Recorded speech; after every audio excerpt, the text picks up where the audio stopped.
अच्छा ये रिकॉर्डिंग है ये, अच्छा आ रहा है। तो मतलब उस दिन ये आपका आज है रूरल सोशियोलॉजी, है ना, rural sociology and education psychology, यही है ना आपका आज का जो सब्जेक्ट जो है। क्यों आवाज आ रही मेरी? Yes hello. Sir. Yes, sir. हाँ, तो रूरल सोशियोलॉजी एंड ये एजुकेशनल साइकोलॉजी, तो इसमें हमने थोड़ा सा आप इसको रिव्यू करें, ठीक है ना, कि क्या हमने हमने क्या इसमें what did we studied in the last, जो आपका लेक्चर था क्या पढ़ा था, कुछ मेरे को बताओगे? क्यों रिचा आप बताओ कुछ, एनीथिंग, कि क्या हमने what did we studied in the last lecture? Extension education. हाँ, एक तो हमने एक्सटेंशन एजुकेशन, हमने एक्सटेंशन पढ़ा था कि एक्सटेंशन क्या होता है ना, एक्सटेंड करना, किसी चीज़ को खींचना। और फिर एक एजुकेशन पढ़ा था कि व्हाट इज़ एजुकेशन। फिर हमने पढ़ा था कि व्हाट इज़ एक्सटेंशन एजुकेशन। ठीक है ना, ये आपका बड़ी इंपॉर्टेंट है, ये आगे भी आपको एक्सटेंशन एजुकेशन पे आपको मतलब इंडिपेंडेंटली सब्जेक्ट्स भी आएंगे दो तीन, क्योंकि मैंने जैसे आपको बताया था ना कि इसकी बड़ी इंपॉर्टेंस है एक्सटेंशन एजुकेशन की, कि आपके साथ एक्सटेंशन एजुकेशन की रेलेवेंस बहुत ज़्यादा है, क्योंकि यू हैव टू मतलब डील विद द फार्मर्स। और ये एक्सटेंशन एजुकेशन जो आप एजुकेशन ले रहे हो, ठीक है ना, ये अभी तो चलो हम ऑनलाइन ले रहे हैं, तो जब हम ऑफलाइन लेते हैं जो हम आपको एजुकेशन देते हैं, और जो एक्सटेंशन एजुकेशन होती है, that is all together different. आपकी जो एजुकेशन आपको जो हम देते हैं, तो that is with in the four walls of the room, ठीक है ना। आपको एक क्लासरूम, एक सेटअप होता है, एक सेटअप सिलेबस होता है, एक सेटअप सिस्टम होता है ना, उसके अंदर हम एजुकेशन देते हैं। लेकिन एक जो एक्सटेंशन एजुकेशन है, that doesn't have the four walls. कोई वो उसका कोई भी हो सकता है कि आप फील्ड में भी फार्मर्स को देते हो, तो एक सेमिनार में भी आप हॉल में भी दे देते हो उनको एजुकेशन। और दूसरा है कि उनका कुछ सेट सिलेबस नहीं होता है, जैसा आपका एक सिलेबस है, ठीक है ना। आपका मैंने जैसे कहा कि अभी आप सिलेबस देखो, तो सिलेबस है कि आपको ये करना है इसमें कवर, तो वहाँ ऐसा नहीं होता। और फिर वहाँ भी मतलब that is the two way channel रहता है वहाँ पे भी, कि जो फार्मर्स हैं वो मतलब पार्टिसिपेट करते हैं उसमें, आपको क्वेश्चंस करते हैं, ठीक है ना। तो मतलब ये एक थोड़ा सा डिफरेंस है एक्सटेंशन एजुकेशन और एजुकेशन। और एक्सटेंशन एजुकेशन में that is mainly meant for the farmers to educate them, या फार्मर्स या विलेजर्स, कोई भी हों, विलेजर्स हों, तो उनको जैसे हम एजुकेशन देते हैं। तो ये आ रही ना बात समझ मेरी, एजुकेशन और एक्सटेंशन एजुकेशन में क्या फ़र्क है? तो एक हमने ये किया था, और दूसरा क्या किया था, बट वी मतलब स्टडीड अबाउट विच थिंग, एक सोशियोलॉजी के बारे में, सोशियोलॉजी किया था ना, कि सोशियोलॉजी क्या है ना। तो आ रही आवाज़ मेरी? यू आर लिसनिंग मी ना?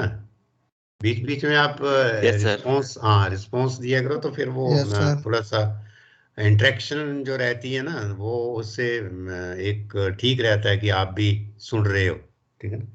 तो एक ये किया था हमने rural, sorry sociology, then rural sociology, और फिर हमने डेफिनेशंस की थी कि, और एक्सटेंशन एजुकेशन के बारे में कुछ आज और भी we will study in elaborate way, क्योंकि आगे भी आप करो। और बीच में ये आपका जो, अगर आप सिलेबस में देखो तो आपका जो है यही है कि sociology and rural sociology and definition and scope, इसका क्या है। तो रूरल सोशियोलॉजी का हमने शायद स्कोप नहीं किया था, तो कि रूरल सोशियोलॉजी का स्कोप क्या है वो एक हम करेंगे।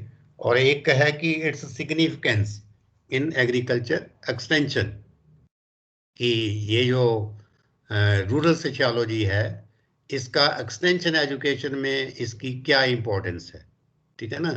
अगर जो रूरल सोशियोलॉजी है इसकी क्या महत्वता है एक्सटेंशन एजुकेशन के अंदर, क्योंकि मैंने कहा जैसे आपको कहा कि आपको एक्सटेंशन एजुकेशन ही ज़्यादा डील करनी पड़ेगी, आप कहीं भी any type of employment you get, तो ultimately you have to deal with the farmers. तो क्योंकि फार्मर्स को डील करना है, तो इट मीन्स कि you have to do the extension education. तो मतलब जो रूरल सोशियोलॉजी है, तो क्योंकि they belong to the rural area, ठीक ना। फार्मर्स तो रूरल में रहते हैं, अर्बन में तो नहीं ना रहते फार्मर्स। तो अगर वो करने हैं तो सबसे पहले आपको you have to learn about the sociology. आपको सोसाइटी, जिस सोसाइटी में वो रहते हैं, जो वो कल्चर में रहते हैं, तो आपको वो सब स्टडी करना पड़ेगा। Then you have to do the extension education. ये है इसका जो बड़े मैं सिंपल वर्ड्स में और बड़े आपका इंटरेस्ट क्रिएट करने के लिए बड़ा उसको एलेबोरेट समझ लो। सिंपल जैसे है कि इसकी सिग्निफिकेंस क्या है, क्या मतलब क्या है, why it is this subject has been introduced in your syllabus. तो आज हम एक तो थोड़ा सा एक्सटेंशन एजुकेशन में थोड़ा सा और इसमें एडिशन करेंगे, एंड सेकेंडली जो आपका रूरल सोशियोलॉजी है इसकी क्या सिग्निफिकेंस है, और थर्ड है कि ये रूरल सोशियोलॉजी का एक्सटेंशन एजुकेशन में क्या इम्पोर्टेंस है। ठीक है ना। अब इट इज़ क्लियर ना कि क्या हम करने जा रहे हैं और क्या हमने किया। ठीक है ना। जो हमने किया वो हमने Yes, sir. एक्सटेंशन एजुकेशन आपने थोड़ा सा पढ़ा, फिर आपने सोशियोलॉजी के बारे में थोड़ा सा हमने टच किया, फिर रूरल सोशियोलॉजी के बारे में टच किया। ठीक है ना। तो अभी ये हम वी विल गो बड़े इन सिंपल वे, धीरे धीरे करके हम आगे इसको बढ़ेंगे। तो क्योंकि ये आपका जो सब्जेक्ट है is only for 1 credit hour, मतलब मीन्स कि आपका एक वीक में एक ही क्लास लगनी है। तो सिलेबस भी it is not that too lengthy, syllabus है भी है that is not too lengthy, लेकिन इसको अंडरस्टैंड करना जो है ना दैट इज़ मोर इम्पॉर्टेंट। तो हम वी विल, आप इसमें लिख लो सबसे पहले, I will go through the topic कि क्या है।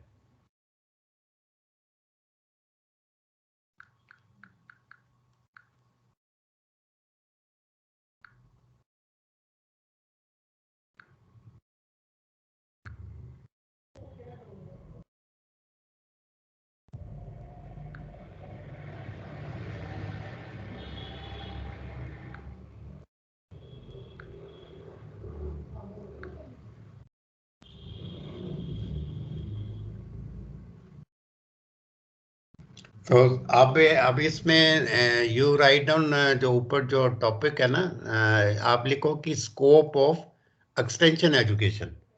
क्योंकि हमने एक्सटेंशन एजुकेशन के बारे में पढ़ा था ना कि व्हाट इज एक्सटेंशन एजुकेशन। तो आप उसमें स्कोप लिख लो कि मैं इसका स्कोप क्या है एक्सटेंशन एजुकेशन का, है ना।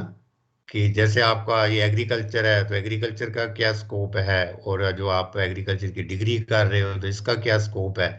तो ऐसे ही एक्सटेंशन एजुकेशन का क्या स्कोप है। जैसे आप कभी भी एनी जो कभी कभी आप सुनते हो तो आप क्वेश्चन करते हो जी ये आप चीज़ इसको बता रहे हो जो हमें, इसका स्कोप क्या है। तो आप जो एक्सटेंशन एजुकेशन है उसका क्या स्कोप है, यू राइट डाउन दी मतलब हेडिंग लिख लो, स्कोप ऑफ एक्सटेंशन एजुकेशन। तो इसमें आप यू राइट डाउन कि extension appears to have unlimited scope. Extension जो आपको बताया था कि व्हाट इज एक्सटेंशन, तो extension appears to have unlimited scope in situation,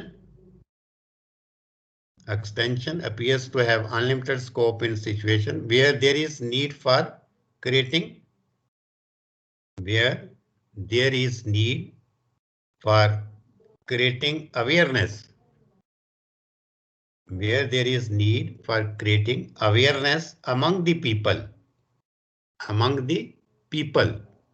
आप लिखो फिर मैं आपको I will do it in very simple words. Awareness among the people and changing their behavior, and changing their behavior by informing and educating them, by informing and educating them। ठीक है ना। ये लिख लिया ना आपने, have you written this thing. तो आप बोलोगे रीचा क्या लिखा है, व्हाट यू हैव रिटन।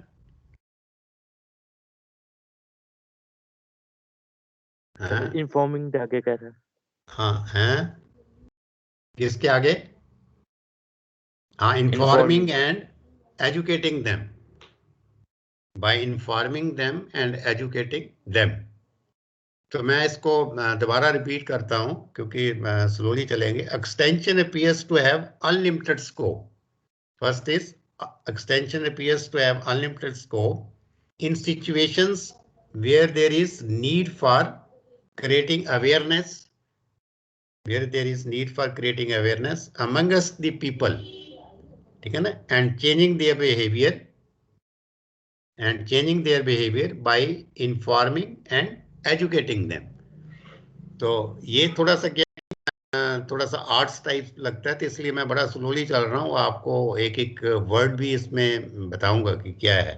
अब इसमें देखो, extension appears to have unlimited scope. मतलब उसने सबसे पहले ये कह दिया कि एक्सटेंशन का अनलिमिटेड स्कोप है, जिसकी कोई सीमा नहीं है स्कोप की. इन सिचुएशन, कौन सी सिचुएशन में, where there is need for creating awareness, कि जहां पे इसकी जरूरत है. अवेयरनेस होता है जागरूकता लाना, अवेयरनेस यही होता है ना, जागरूकता. Creating awareness amongst the people, लोगों के भीतर जागरूकता लाना. एंड चेंजिंग देयर बिहेवियर, और उनका बिहेवियर चेंज करना. अब जो वो चीज कर रहे हैं उसको चेंज करना, जैसे फार्मर्स को चेंज करना is a very difficult job, ठीक है ना. फार्मर्स के बिहेवियर को चेंज करना, the people, and changing their behaviour by, कैसे करना उनको change, by informing and educating them. उनके बिहेवियर को चेंज करना कि एक तो उनको एजुकेशन दे के, और दूसरा उनको इंफॉर्मेशन दे के, कोई भी जो लेटेस्ट चीज है उसके बारे में बता के. तो ये है, दिस इज दी मतलब स्कोप ऑफ एक्सटेंशन एजुकेशन, जो वो कह रहा है कि इसकी क्या जरूरत है, ठीक है ना. ये बड़ा मैंने आपको बिल्कुल उसमें अनुवाद भी करके बता दिया है हिंदी में भी, कि ये इससे हैज ए अनलिमिटेड स्कोप, ठीक है ना. और ये अवेयरनेस क्रिएट करता है लोगों के अंदर, और उनके बिहेवियर को चेंज करना है. कैसे करना है बिहेवियर को चेंज, एजुकेशन दे के, और दूसरा उनको इंफॉर्मेशन दे के. तो नेक्स्ट आप लिखो इसमें. तो ये आप लिख लो कैल्सी. कैल्सी इज एन, मतलब ये साइकोलॉजिस्ट हुआ है, ये सॉरी जिस एक्सटेंशन एजुकेशनिस्ट है, KELSEY, Kelsey and Hearne, HEARNE,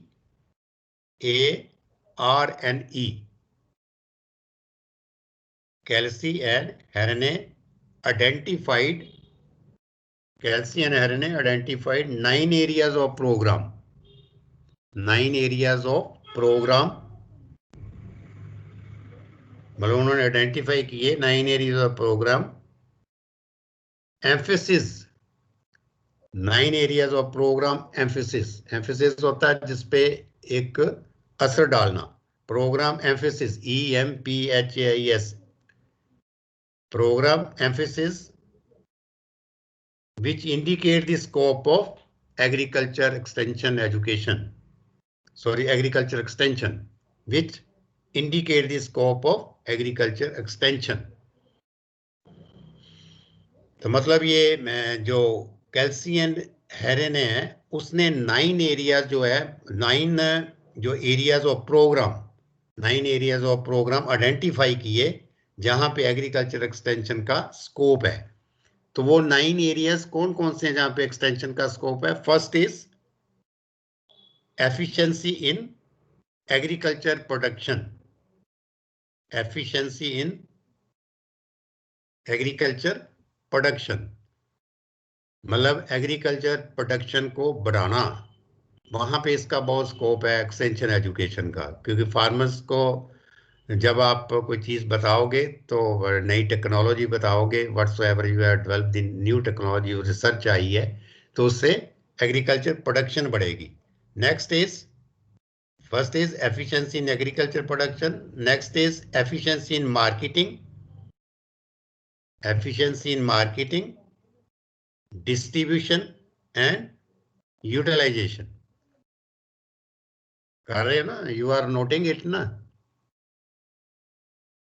Yes, sir. Yes, sir. हाँ, एफिशिएंसी इन मार्केटिंग तो जैसे पता ही आपको, कोई एग्रीकल्चर जब फार्मर प्रोड्यूस करता है तो वो जब अपना मार्केट में लेके जाता है सेल करने का, दैट इज द मार्केटिंग. तो agriculture efficiency in marketing, distribution, distribution होता है वितरण करना, बांटना। एंड यूटिलाइजेशन, यूटिलाइजेशन आपको पता ही है कि यूज करना, इस्तेमाल करना। तो efficiency in marketing, distribution and utilisation. And third is conservation, conservation, development and use of natural resources. Conservation, development and use of natural resources. अब ये जो थर्ड है, इसमें से कुछ आप डिड यू अंडरस्टैंड एनीथिंग कि कंजर्वेशन क्या होता है? कुछ बता सकते हो? Anybody can tell me. आप कंजर्वेशन का क्या मतलब है? क्यों अमनदीप, कोई है कोई आइडिया कंजर्वेशन का? जहाँ साहिल, आप कोई बता सकते हो?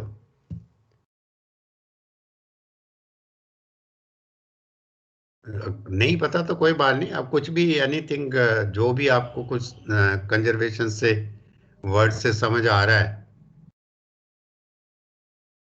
क्यों साहिल, आप सुन रहे हो?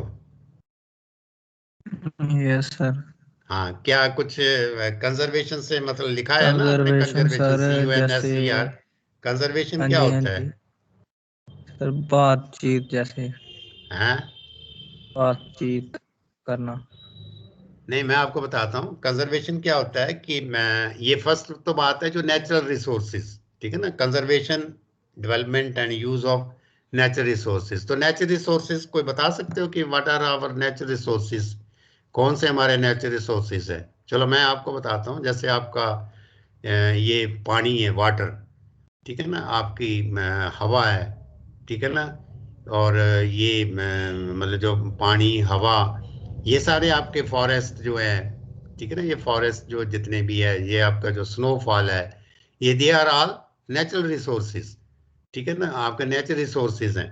अब ये नेचुरल रिसोर्सेज जो है, इनको कंजर्व करना, कंजर्व करना मीन्स इनको प्रिजर्व करना, इनको वेस्ट नहीं करना। We have not to waste the water, जैसे खास करके पानी है, we have not to waste, उसको कंजर्व करना है, ठीक है ना। यूजुअल यूज करना है। कंजर्वेशन, डेवलपमेंट, और उनकी डेवलपमेंट भी करनी है नेचुरल रिसोर्सेज की। ये नहीं कि उनको हमने, आप जैसे फॉरेस्ट है, जंगल है, ठीक है ना, फॉरेस्ट को हम काटते जाएं और उसका यूज करते जाएं, टिम्बर एज ए टिम्बर उसको यूज करते जाएं, उसको रोड बनाने के लिए काटते जाएं, और बाद में उसकी कोई डेवलपमेंट ना करें फॉरेस्ट की, मीन्स के और पेड़ ना लगाएं, तो that will be the wastage. मतलब आपके ऊपर नेचुरल क्लेमिटीज का बहुत फर्क पड़ेगा उसमें।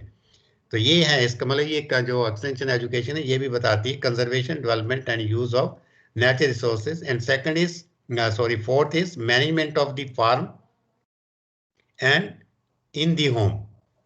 Management on the farm, management on the farm and in the home.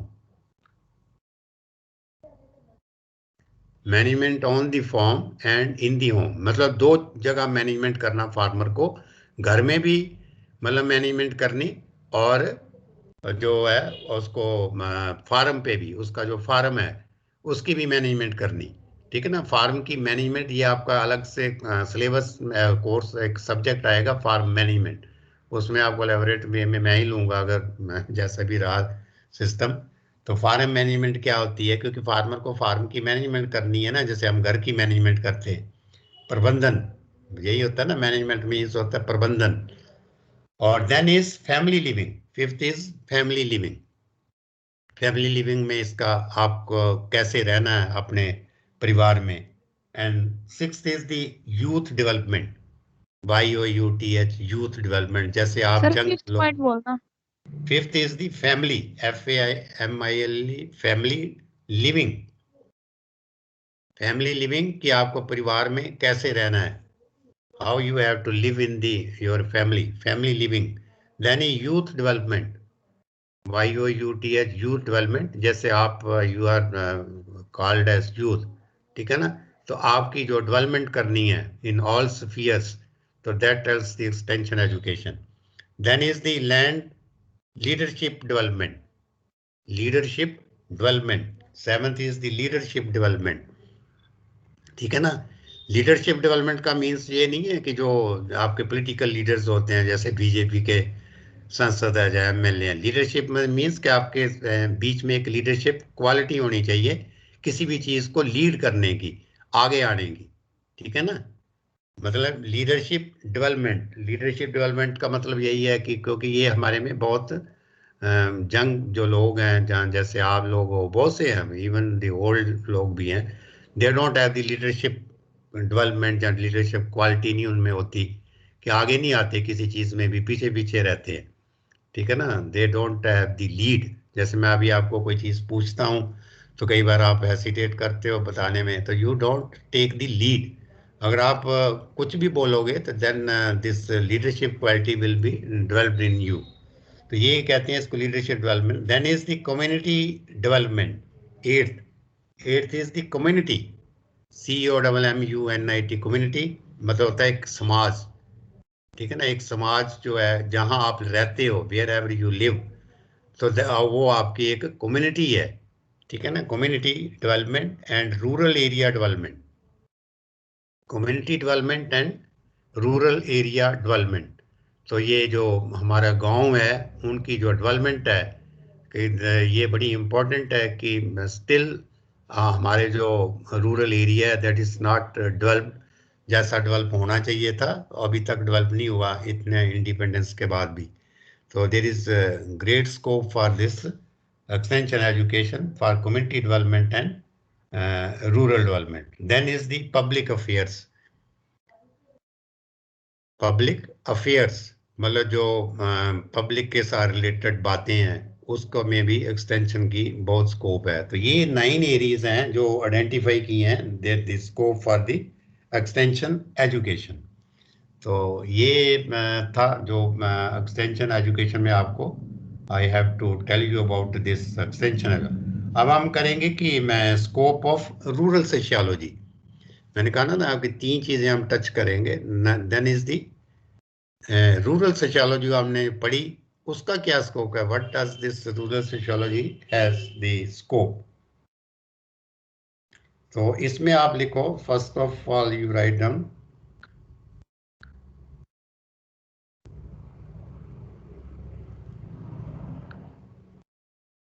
each village in India, each village in India lived almost, each village in India lived almost an independent,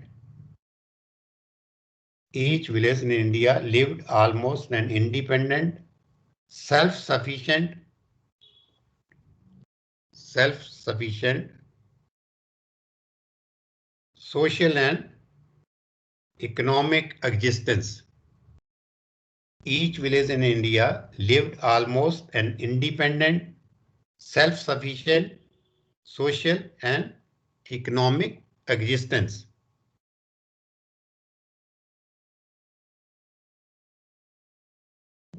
हाँ, ये पंकज भी अभी, पंकज आप गुड आफ्टरनून। पंकज आ रही मेरी आवाज? पंकज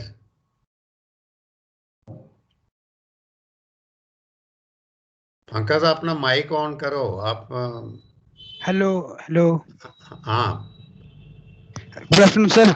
हाँ, good afternoon. आपने मिकल आपको टाइम टेबल मैंने भेजा था, शायद I have send you the time table. आप लेट कर रहे हो ना ज्वाइन क्लास, ये इट वाज एट 1:30, 1:30 बजे थी, सर यस है सर, ना। लेट हो गया। अच्छा अच्छा, चलो कोई नहीं, आगे से रेगुलर। तो बाकी आपने मेरे कल आपने मेरी कोई क्लास अटेंड नहीं की ना अभी? You have not attended any class? First day एड मेरा। हाँ, तो बाकी आप बाकी क्लासेस कर रहे हो अटेंड? सर बाकी कर रहे हैं। अच्छा अच्छा, तो कोई बात नहीं, नो प्रॉब्लम एट ऑल। कोई बात नहीं, ऐसा भी है जो आपको अगर व्हाट्सएवर वी हैव कवर्ड।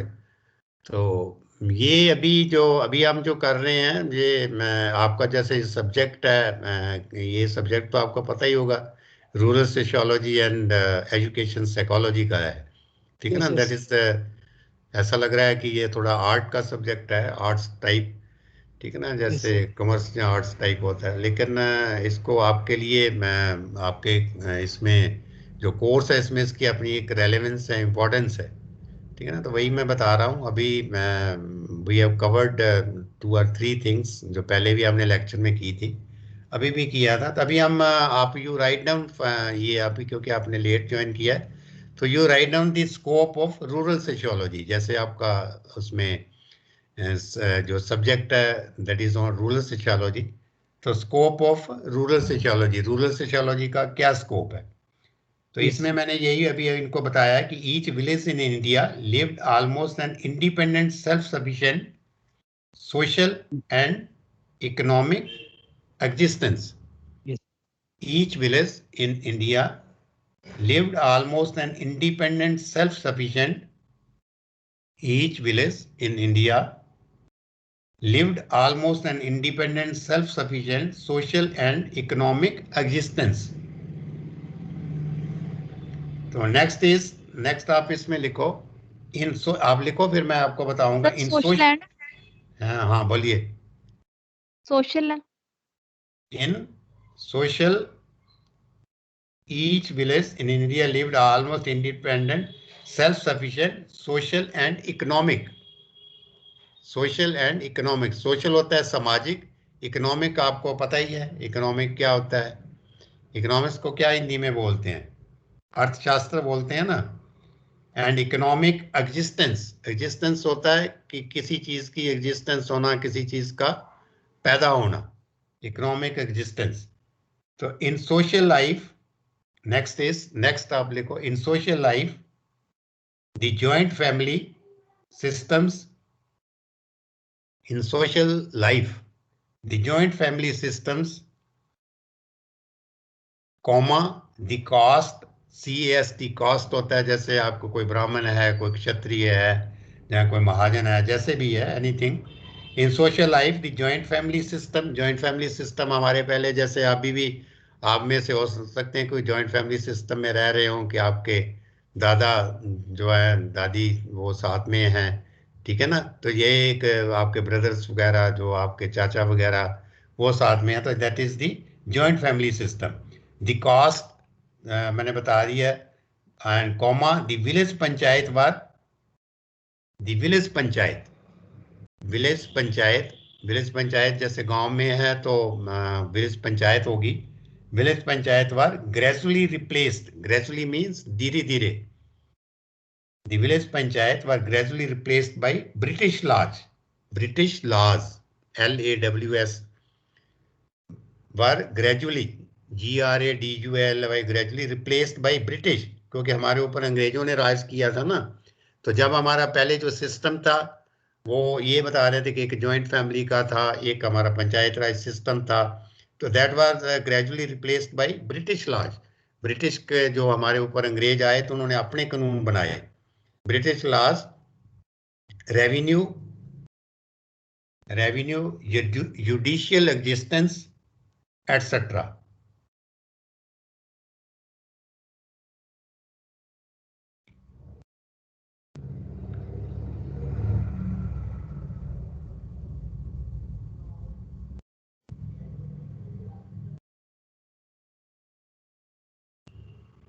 तो अभी आप इसमें इतना ही लिखो, you just leave it here.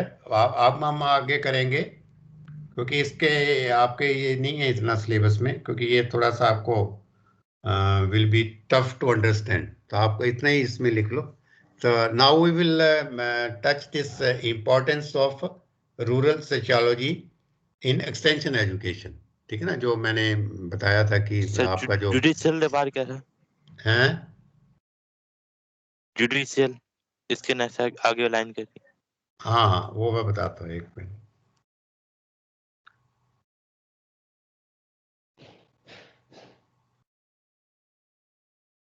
हाँ, जुडिशियल एग्जीक्यूटिव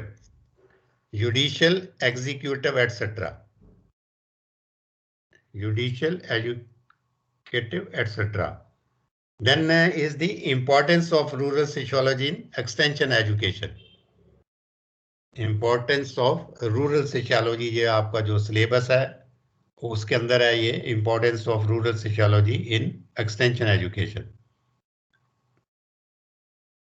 तो आप इसमें लिखो the interrelationship between inter relationship, आपस में जो संबंध है, the inter relationship between rural sociology and extension,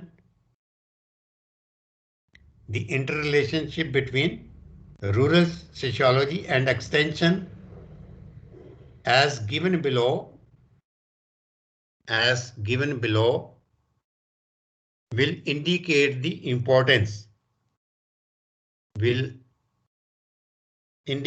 importance of rural sociology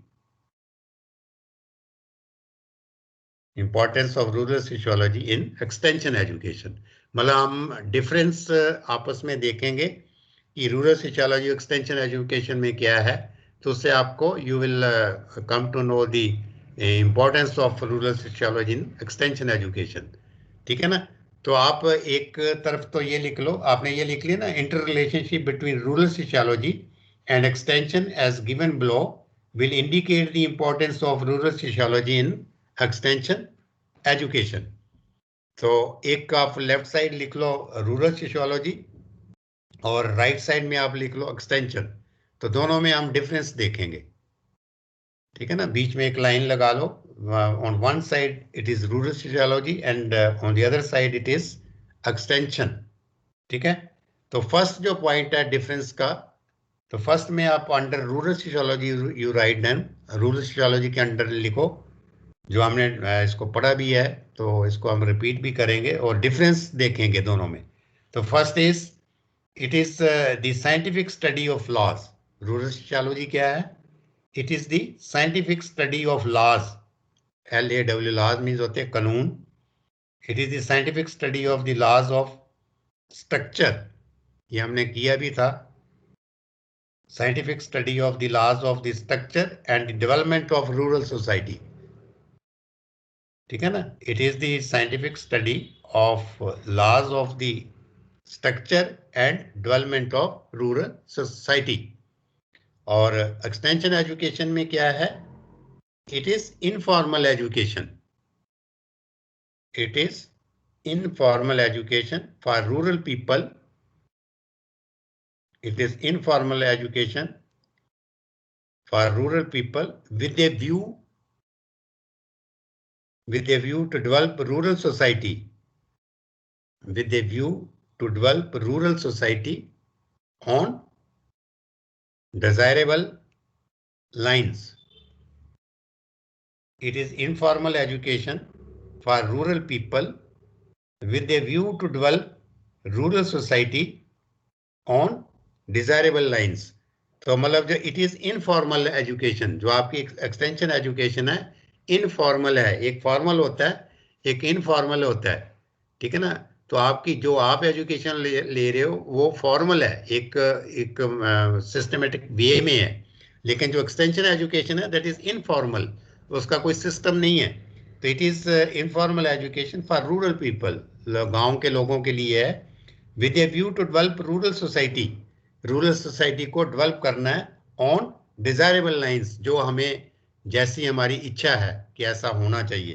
तो ठीक ना. ये फर्स्ट ये डिफरेंस है. और सेकंड डिफरेंस जो है आप उसमें अंडर रूरल सोशियोलॉजी लिखोगे second difference, it studies the attitude, it studies the attitude and behavior of rural people. It studies the attitude and behavior of rural people. तो मतलब जो रूरल सोशियोलॉजी है वो क्या करती है? एटीट्यूड और जो रूरल जो पीपल है और उनका जो बिहेवियर है उसको स्टडी करती है. और जो एक्सटेंशन एजुकेशन क्या करती है? अंडर एक्सटेंशन आप लिख लो, it seeks to modify. Under extension, it seeks to modify or change the attitude. It seeks to modify. मतलब ये ढूंढती है मॉडिफाई करना. ठीक है ना. उसमें चेंज लाना और change the attitude and behaviour of village people. ये तरीका ढूंढती है. ठीक है ना. एक्सटेंशन एजुकेशन एक तरीका ढूंढती है. It seeks to modify or change the attitude and behavior of village people. और जो थर्ड डिफरेंस है under rural sociology, it studies the needs, it studies the needs and interest of the rural society. It studies the need and interest of the rural society. मतलब ये जो rural sociology है वो लोगों की जो rural society है उसकी जरूरतें और उनका किस चीज में इंटरेस्ट है उसको बताती है ये. और नेक्स्ट इज एक्सटेंशन में इट हेल्प्स रूरल पीपल जो एक्सटेंशन में it helps rural people to discover their needs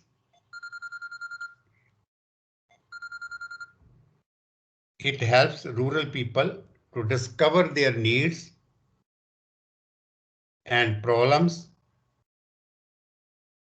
It helps rural people to discover their needs. ठीक है ना, ये रूरल जो लोग हैं उनको हेल्प करती है उनकी जरूरतें ढूंढने की, एंड प्रॉब्लम्स और जो उनकी मुश्किलात हैं, एंड बिल्ड्स BUILD है, बिल्ड मीन्स होता है बनाना, and builds educational program based on their needs and wants. ठीक है ना, उनकी जरूरत के हिसाब से, and builds BUILD builds educational program based on these needs and wants. वो नीड्स और वांट्स को ढूंढती है, ये उसके लिए प्रोग्राम बनाती है एक्सटेंशन एजुकेशन जो है. ठीक है ना, और अभी एक दो पॉइंट और डिस्कस करेंगे फिर आपका टाइम हो जाएगा. Then fourth one is the it analyse rural society relationship. It analyses, आप इसमें लिखोगे रूरल सोशियोलॉजी के अंडर, इट एनालाइजेस. ठीक है ना, एनालाइज मीन्स होता है कि मैं उसको विश्लेषण करना. It analyses rural social relationship. It analyzes rural social relationship and leaders in rural area. It analyzes rural sociology, social relationship and leaders in rural area. और extension education में है it utilizes the organizers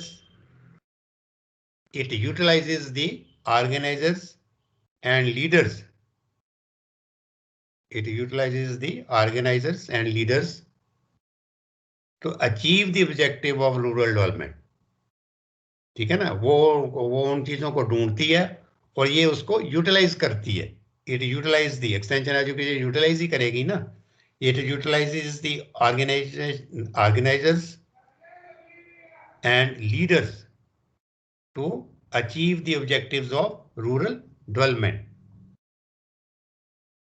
और next है under rural sociology, it studies social situation. It studies social situation, जो social situation है उसको study करती है, and assembles, ASSEMBLES. It studies social situation and assembles होता है इकट्ठा करना. It studies social situation and assembles social facts. सामाजिक जो सत्य है, सत्य कहते हैं ना, फैक्ट्स जो एक्चुअल है. assembles social facts and of rural society. Assembles social facts of rural society. और उसके अंडर है under extension education, it also studies these problems. वो भी ये प्रॉब्लम स्टडीज करती है, यही वाली जो रूरल सोशियोलॉजी में है. It also studies these problems with reference to